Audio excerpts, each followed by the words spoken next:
Okay, family, we're going on to the book of Jude now. But in part one, what I'm going to do is uh, describe who Jude was. Okay? What I'm doing now, I'm going to say it again. All I am doing is the reading of the word. That's all I'm doing. I'm not making up anything. I don't have no notes, none of that, no outline. I don't have none of that. I'm coming strictly from the word. That way, I know I'm up in there, and I'm not taking a left turn or a right. I'm going straight up the middle, okay? That way, I can keep myself safe, see, like that. That's why I'm doing it this way, see? Just the reading of the word for now. Introduction to the book of Jude. Jude, his ministry was warnings about false teachers. Who wrote this book? Based on eternal evidence, Jude, the brother of James and the half-brother of Jesus, wrote this book.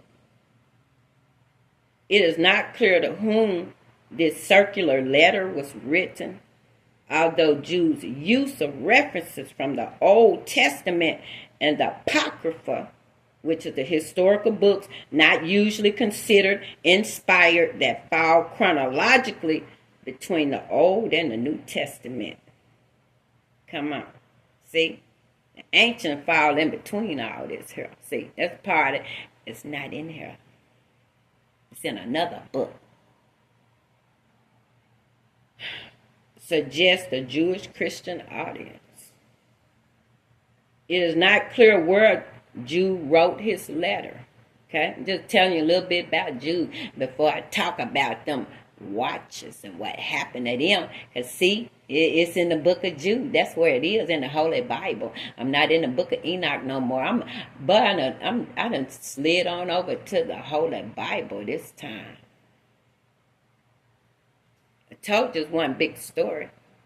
Got a whole lot of people talking about it. You just got to put it together.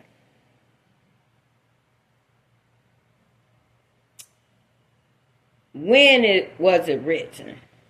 It say because 2 Peter makes use of several verses in Jude.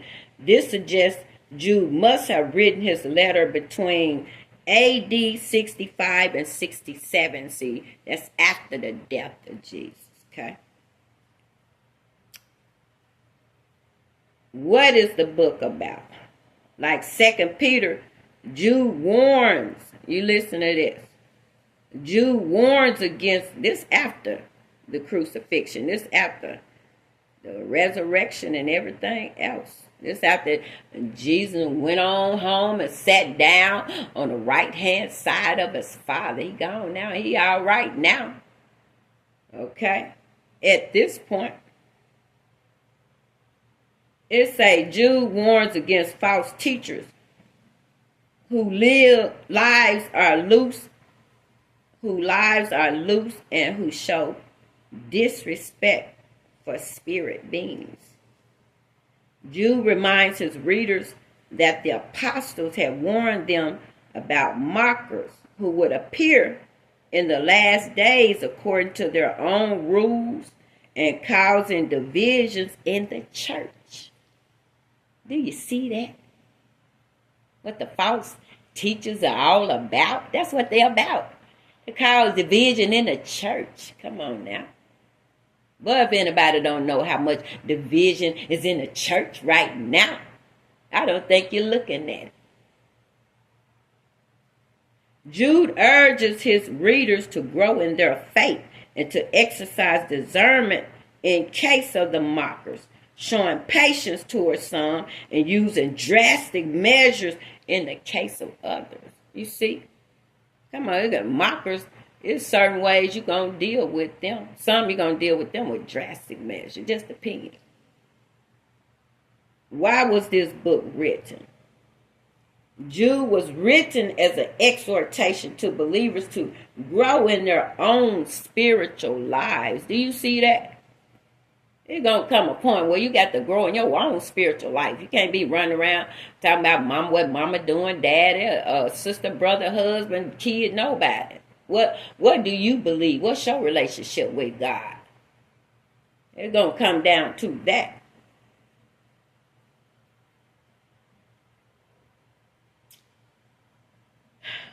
Lord have mercy.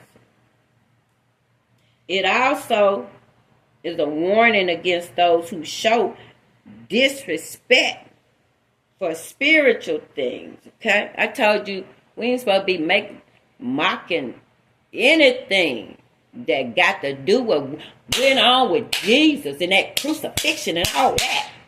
You ain't got no business mocking that. Boy, you can be taken out of here, boy, to the place of no return for that one right there. You bet that is nothing funny about that at all. Come on. When they stuck them things on his head, the thorns, come on, blood was running down.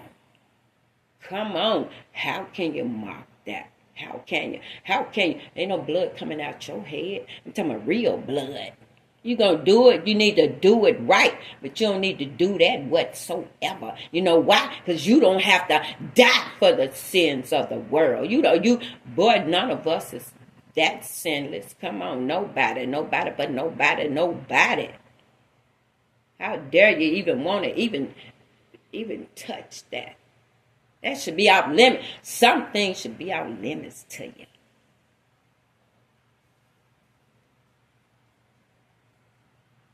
I just want you to know who this is. I'm going on into about them watchers in a minute. But I want you to know who writing about it, though. Come on, this Jesus half brother, okay? He telling you about the watchers and what happened to them. It's in his book. Okay, he say, it is also a warning against, I'm going to say it again, those who show disrespect for spiritual things and whose lives show no evidence of a relationship with God. Come on, your life don't show no evidence with God. But if you got a relationship with God, your life should have evidence about that. Oh my Lord, you can't make this stuff up.